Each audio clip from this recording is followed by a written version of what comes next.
Dubai, the most modern city in the third world, was created by one man, His Highness Sheikh Rashid Al Maktoum, the builder of Dubai. His Highness Sheikh Rashid Al Maktoum succeeded his father, Sheikh Zayed bin Maktoum, in 1958. Sheikh Rashid had assisted his father in government for many years and knew well what he wanted for his people. Through the bitter years of the Second World War, hunger and poverty had stalked the streets of Dubai. Sheikh Rashid wanted to banish this memory with the permanent prosperity of a modern economy.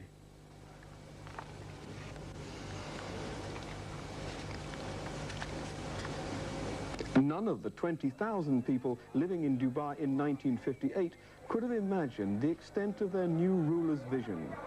Dubawi are born traders. Their reputation as Gulf traders has been chronicled for hundreds of years. But Sheikh Rashid's vision was for Dubai to become more than just a local trading port, but to become a world trading port. Dubai had known prosperity in the past. Before the Japanese invented the cultured pearl in the 1930s, Dubai had been a major source of pearls for the world. In 1907, there were over 400 pearl dhows with 6,000 divers and crew operating out of Dubai Creek. Dubai has always been a city of sailors, fishermen and men who traded by the sea, and men who built the boats that carried that trade.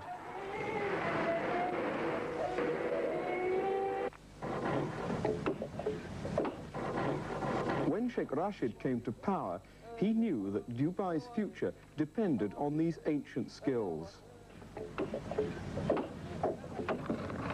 The sea is and always was the lifeblood of Dubai. Its abundance sustained the city-state in an arid, barren land.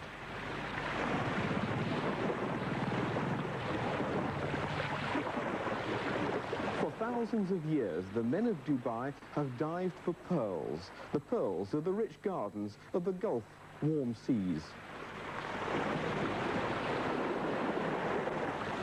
Through the last century, and for the first 30 years of this, the demands of rich ladies in Europe far outstripped the supply. Dubai flourished. For 2 seasons, totaling nearly 6 months every year, the 400 dhows of Dubai's pearl fleets would comb the pearl banks of the Gulf, Sri Lanka, Socotra, and even the Red Sea. To support the pearl fleet and market its treasure, there grew up a complex and sophisticated business community. Boats had to be financed and supplied at sea, and, most important, Dubai traders bought the pearls and travelled to India, to Egypt, to the Orient.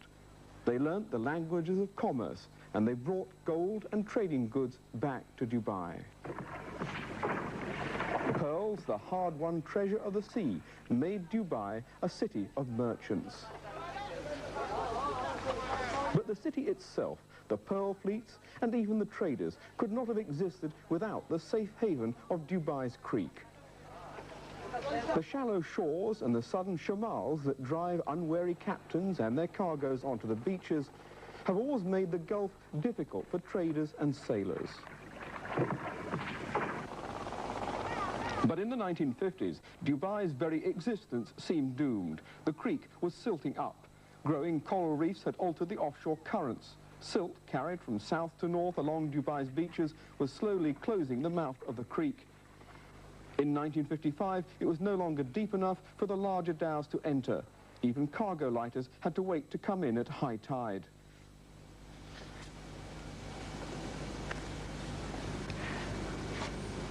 From the beginning, Sheikh Rashid's motto was, "Bring the big ships in."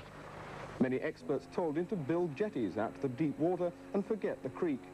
But the scheme Sheikh Rashid liked was to use the power of the daily tide to keep the creek free of silt. Bringing the big ships in was going to cost £500,000. Sheikh Rashid needed to increase trade to finance the improvements to the city. With the formation of the municipality, roads were being built for the first time.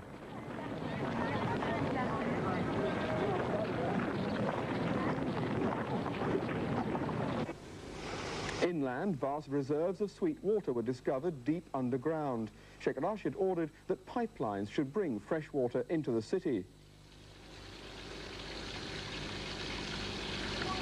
For the sick and injured, there was the new Maktoum Hospital.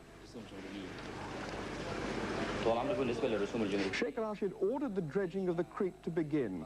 To pay for it, he sold creek bonds to local merchants and negotiated a generous loan from Kuwait.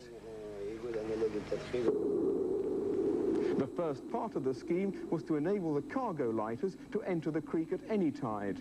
No longer would they be driven ashore while waiting for high tide. The second part of the scheme would enable steel-hulled coasters of up to 500 tons to enter the creek. This would make Dubai the major port of the southern Gulf and the natural trading and service centre for the oil boom that everyone knew was coming.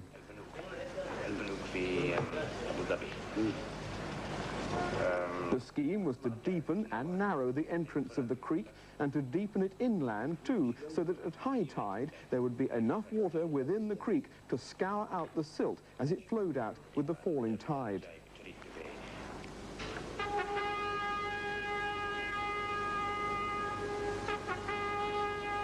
As a byproduct of the dredging project, there would be millions of tons of rock, coral and silt from the creek bed.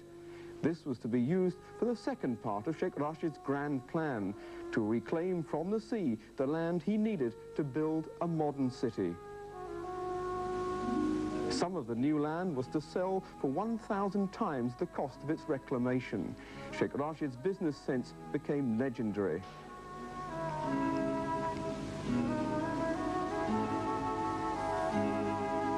The whole dredging and reclamation scheme was to take years for the full scale of Sheikh Rashid's vision to become reality, a city fit for the next century.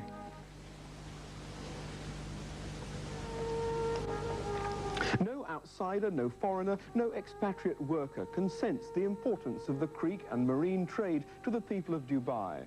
From father to son and on to his son, the tradition of trading is in the very blood of Dubai. And when